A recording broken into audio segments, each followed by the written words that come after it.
Vous regardez RTL. RTL Matin. On n'est pas forcément d'accord. 8h19, on n'est pas forcément d'accord ce matin avec Éric Zemmour. Bonjour Éric. Bonjour. Éric, l'Olympique de Marseille s'est donc incliné hier en finale de la Ligue Europe face à l'Atlético d'Antoine Griezmann. Eh oui, gloire aux vaincus. On attendait Paris et ce fut Marseille.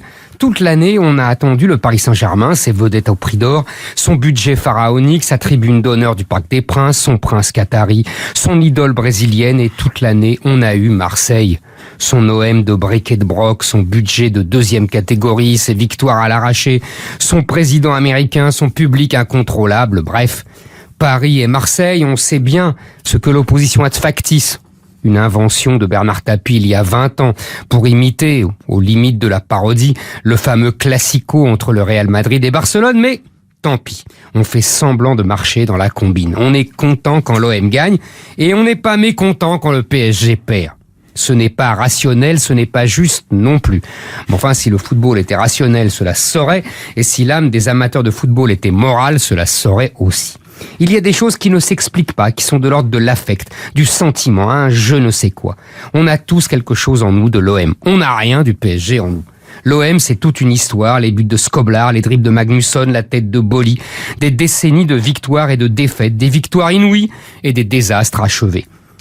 L'OM, c'est surtout son stade Vélodrome et son public qui ne l'abandonne jamais, même quand les joueurs sur le terrain ont renoncé. Le stade Vélodrome qui vibre, gronde, même quand l'équipe de France joue à la place de l'OM. Alors hier, le stade de Lyon était aux 3/4 derrière l'OM, mais visiblement ça n'a pas suffi. Oui, même avant la finale d'hier soir, l'OM avait en fait gagné la partie. Face à une équipe aussi redoutable que l'Atlético de Madrid, la défaite était normale, la victoire inespérée.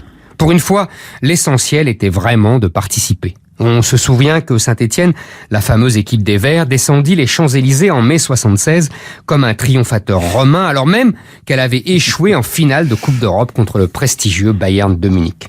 Bien sûr, la Coupe d'Europe qu'a disputée Marseille n'était pas aussi glorieuse que celle qu'avait alors perdue Saint-Étienne et qu'on appelait à l'époque la Coupe d'Europe des clubs champions. Étonnant renversement d'image. À l'époque, Saint-Étienne était la ville ouvrière, la ville laborieuse, celle de la France profonde, et son grand rival était déjà l'OM, mais un OM bling-bling, un OM tape à l'œil, un OM nouveau riche. Mais depuis cette époque lointaine, l'eau a coulé sous le pont Mirabeau. L'eau et surtout les pétrodollars, les anciens riches de l'OM sont devenus des nouveaux pauvres. Enfin, tout est relatif. À côté du PSG, tout le monde paraît crever la faim dans le championnat français. À côté du PSG, tout le monde semble se battre sur un terrain et à côté du PSG, tout le monde gagne en Coupe d'Europe. Entre l'OM et le PSG, il y a un côté lutte de classe. Le petit contre le grand, le mec contre le gros. Et en France, on est toujours le petit qui n'a pas peur des gros, même quand le gros finit par manger le petit. Éric Zemmour. Yves Calvi sur RTL. Des questions et surtout des réponses.